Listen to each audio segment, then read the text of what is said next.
We are delightful to have Jon Comstock in our studios this morning, candidate for the State House. And John, I've got to tell you that, boys, I look at the political scene out here, all the way from California to Texas and around. Politics are getting dirty these days, don't you think? Yeah, I do. And you know what? So much of the time we focus on national politics and how we're so sick and tired of the division and the hostility. But I'm here to tell you that it starts right here locally, just like everything does. And I just got hit with a flyer in my campaign that Colonel and listeners, I really want the opportunity to talk to you about it, and I'm very disappointed in it. Yeah, I want to turn this mic here just a little bit like this so that you All right. can speak. That'll great. Clear it up here just a little bit. Okay. Yeah, I've got a copy of this stuff, which I consider to be really dirty tricks or whatever. But unfortunately, this has been paid for by the Republican Party of Arkansas, apparently, and mailed out of their Republican Center in the Rockefeller building there in Little Rock. And John, it has some things I think that you certainly want the public to know that these are not accurate. Well, yeah, and not accurate is a nice way to put it. They're a lie. On the front of the brochure, and I want listeners to hear this because if you didn't get the brochure, you may hear about it. But it says Jon Comstock promotes defunding the police. Where I live here in Benton County, those are fighting words almost. I feel like the Republican Party has put literally a target on my back. I got confronted with a gentleman yesterday that was so angry at me when he saw this flyer. It took me 30 minutes to calm him down, and by the time I was finished, I had persuaded him that this statement, Jon Comstock promotes the defunding of police, is a lie. First of all, I would say it's nothing less than intentional slander. Yep. The thing I did, Colonel and listeners, is I do talk about spending more money on recovery, on reentry for people coming out of prison. I make no apology for that. But to suggest that I talk about defunding the police is absurdity.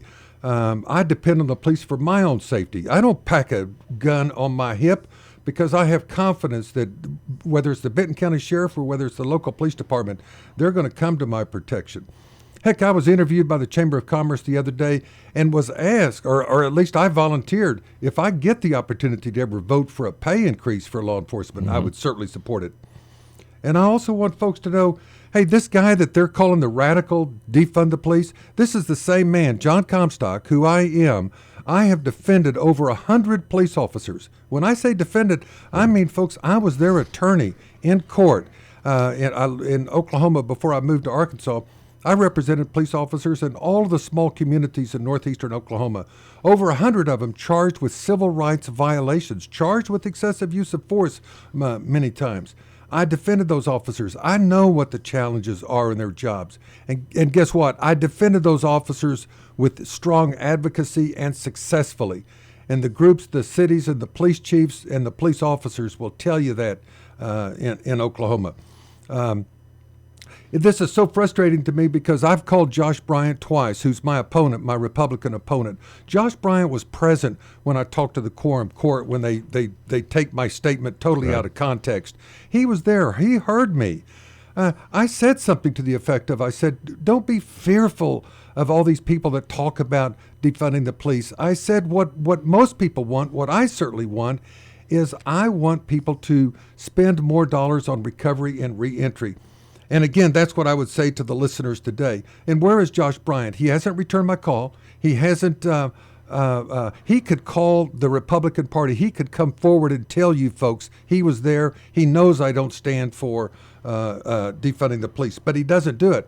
And you may say, well, personally, I want him to buck the Republican Party, the state Republican Party. I want him to tell you that it's a lie, that it's an intentional slander. But he won't do it. Would I do it in the same similar situation? I will tell you, folks, yes, I would, and I've got a track record to prove it. When I ran for Senate 2 years ago, Colonel, and I apologize that I'm going on, but I want to remind folks that when the general improvement scandal was going on with all that GIF money, on this radio show, I called out Democrats and Republicans. And I said, disclose, where have you been spending all that money? What's it been doing for? And guess what? Do you think I got a single Republican or Democrat to respond and to be transparent? Zero, not one. But I'll tell you what I did take. I took heat from fellow Democrats and Republicans, but fellow Democrats as well, who chastised me for calling them out in a public way like that. Well, I will tell you, I will go to the legislature. I want to be a good representative for House District 96, and I will stand up to the Democratic Party. David Glass, the former CEO of Walmart, who was a strong supporter of mine and a really personal friend, when he supported me for the Senate race, he said, John, just tell me this. Will you vote independent of the Democrat Party? And I said I would.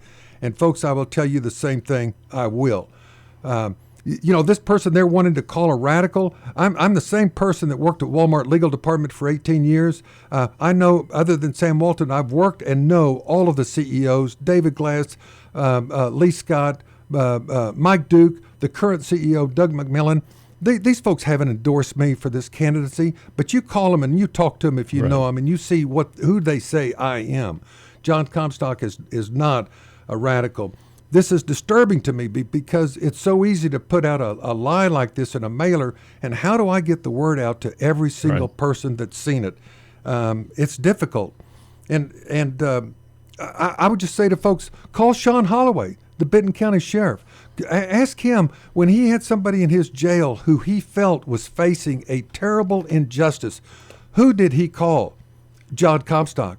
Now, he'll tell you that he first called a former U.S. attorney to try to get help for this person, and he struck out. And he called me, and after I spent over 100 man-hours of effort, I got this lady what Sheriff Holloway would call justice, and so would the person involved that I helped. I'm not patting myself on the back, folks. I'm just telling you I'm not a radical, and it's totally a lie to suggest that I want to defund the police. Hey, I'm the same person that got nominated by a U.S. Senator. My name got submitted to the president for a lifetime tenure position as a federal judge. I didn't get the appointment. Another judge did. Another candidate did. But that's the kind of person I am, that somebody would even consider me for that position. The law school has hired me and recruited me repeatedly to teach conflict resolution courses at the law school. I could go on and on. I've had responsible positions with the Arkansas Bar Association where they have tasked me to head key task force that had 12, 14, 15, 17 members that I worked on. And Colonel, I'll stop talking. I'll take a breath here a second. John, there's no question but what we have evolved as a society into a situation where we've got many examples of dirty politics, innuendos. Now, the president even is being called out by Mr. Fauci for using his words as an endorsement, and he is coming out saying, "Hey, don't do that. I hope they don't do that again, and it'll backfire." Out in California, the Republican Party is installing unofficial ballot boxes to collect ballots, which is against state law. And that is a terrible situation. But that seems to be the trend in this day and time. And I notice in this mail-out that went out, they're accusing you of using a nonprofit to help a person by the name of Zach Whitcomb make bail.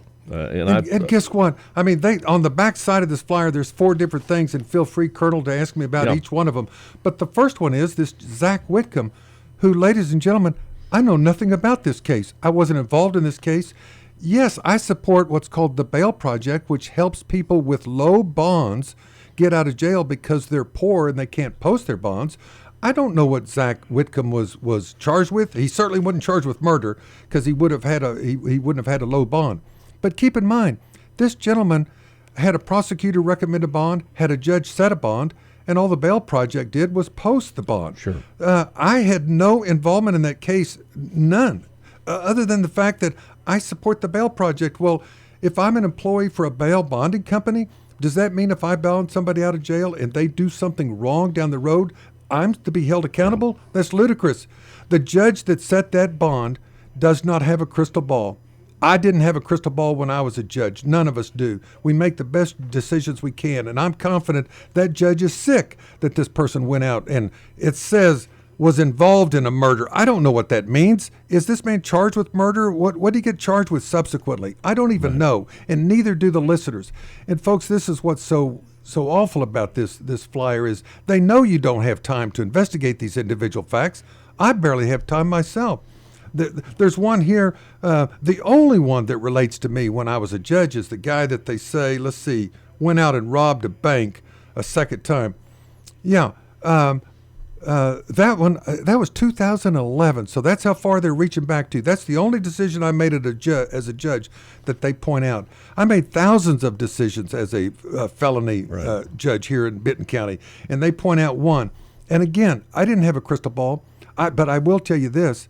I listened to hours and hours of testimony that day. I made a decision to reduce bail, but I also imposed an ankle monitor, which was the only time, that was my very first time to impose an ankle monitor. I'd also only been on the bench. I got on the bench in June. I think this happened in July of 2011. And that individual robbed the first bank with a toy gun. And then he goes out the second time and robs the bank with a toy gun as well. Mm-hmm. And then, if I recall right, he sits on a park bench and waits for the police to arrest him. They arrested him within minutes of the robbery. It turns out this gentleman had severe mental health problems, and I'll never forget when he came back in court the second time. Let's see if they tell his name, Mr. Barnes. I said, Mr. Barnes, you remember the first time you were here, I reduced your bond. And he said, yes, sir. And I said, I think you can understand why I won't reduce your bond this time. Right. And respectfully, he said, yes, sir, I do. So all I can tell you is this is an absolute, nobody got hurt in this. Now, they say somebody was assaulted. I don't remember that. I remember the bank robbery was a toy gun, and he walked away with a little bit of money. And it's unfortunate.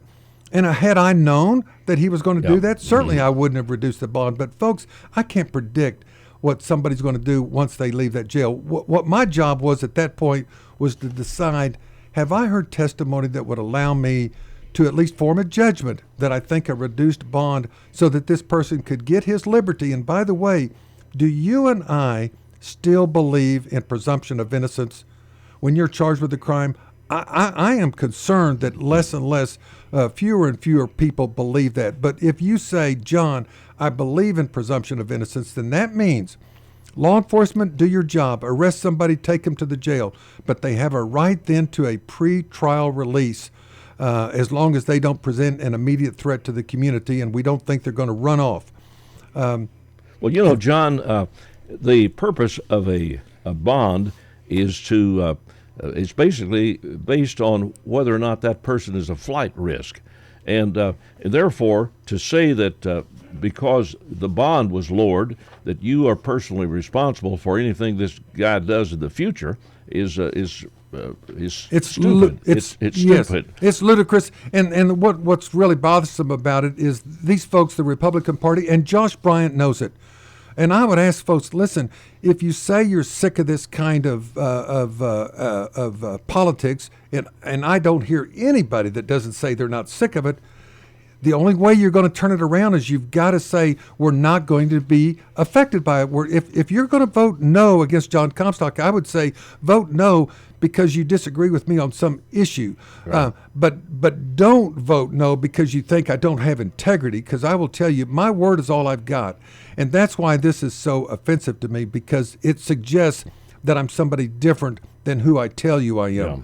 Well, John, tell you what, there may be people out here that will react in a different way to what they consider to be unethical and dirty type of campaigning.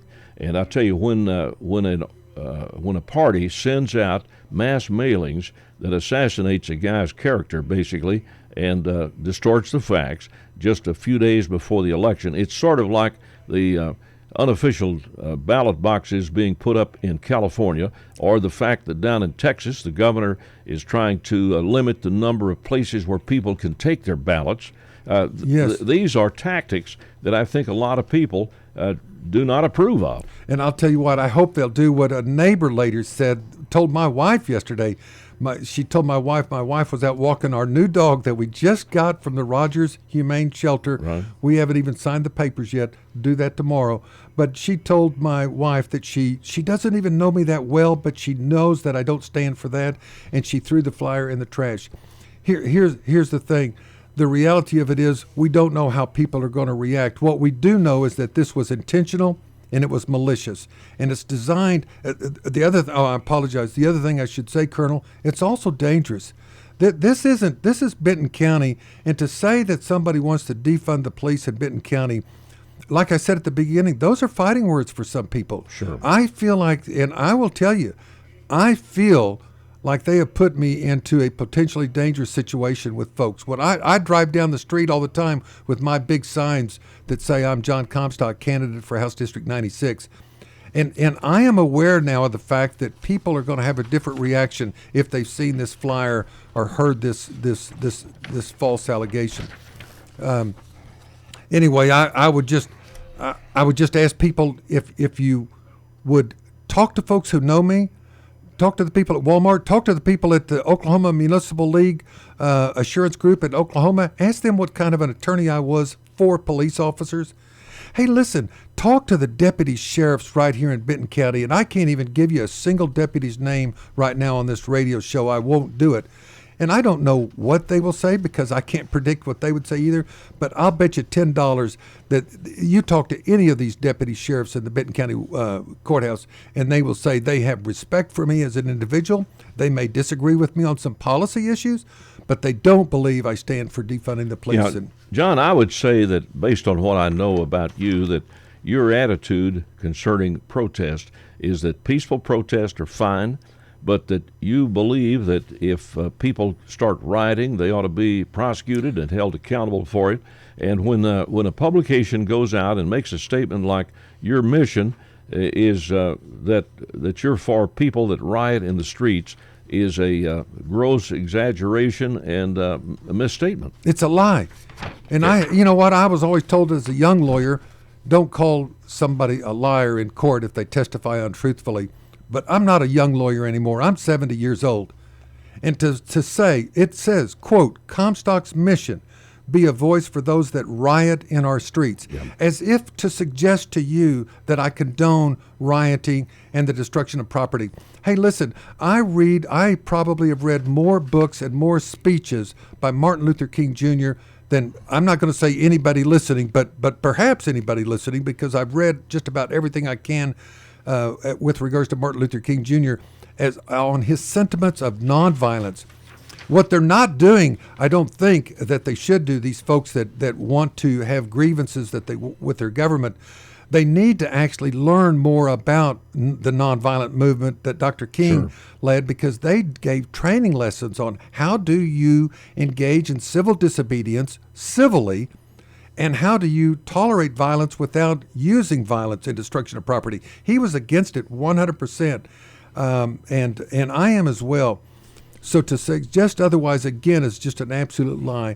Well, John, I hope that our listeners out here will actually accept this information as what it is, and that is an effort to smear you here at the last minute.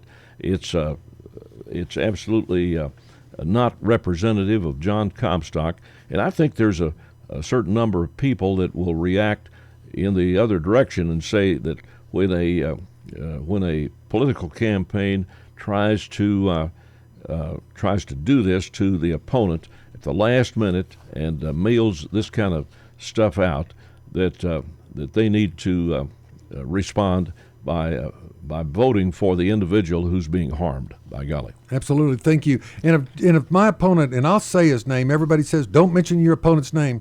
Well, Josh Bryant is his name. He could have shown up at a Chamber of Commerce debate, and he could have confronted me face to face like a man and asked me, John, do you stand for defunding the police? And I could have told him unequivocally no. He could have called me back when I've left him 2 voicemails like a man, confront me, come to my face and tell me that you share the sentiment. And folks, you can tell I'm upset. It is upsetting to me. Because I don't know about you, but my integrity, my word of honor is really the most important thing to me. And you may not like things I say or do, but one thing about it, you're going to say to yourself, he's a man of his word. And I'm telling you, this brochure that you've received in the mail does not represent me. Give me an opportunity to tell you who I am. And by the way, my number is 479-659-1767. Call me if you want to talk about this flyer. Yeah, and I would just say to our listeners out there, just ask yourself, how would you feel if this happened to you? If somebody pulled this kind of a deal on you, how would you feel? Okay. Yeah. Okay, John. All right. Thanks for coming in. I'm sorry that we've had to I appreciate deal with you. this morning, but boy, I tell you, as you look around, like I said, I have no idea why out in California, the Republican Party, for example, is putting up ballot boxes to collect ballots that are not official, which is against the state law. The Attorney General has come out and said that's against the state law. And down in Texas, in cities like Houston and San Antonio, big populated areas, why the governor would be wanting to limit the number of drop boxes where people can put out their ballots. It makes it appear that they just don't want people to vote. They're making it very difficult. I'll put it that way. I mean, it's like the person with mental health problems that says they're paranoid because they think people are talking about them behind their back, but the truth actually turns out to be they are. Yeah. And the same thing here. A lot of times people will say they'll talk about voter suppression, but the problem is every time we read the newspaper, open the news, and listen to the stories that you've just reiterated, it does seem like voter suppression. It does seem like an effort to restrict the people that are going to participate in this election. Well, it needs to be cleaned up, John. Yeah. For doggone sure. The preceding has been a paid political conversation.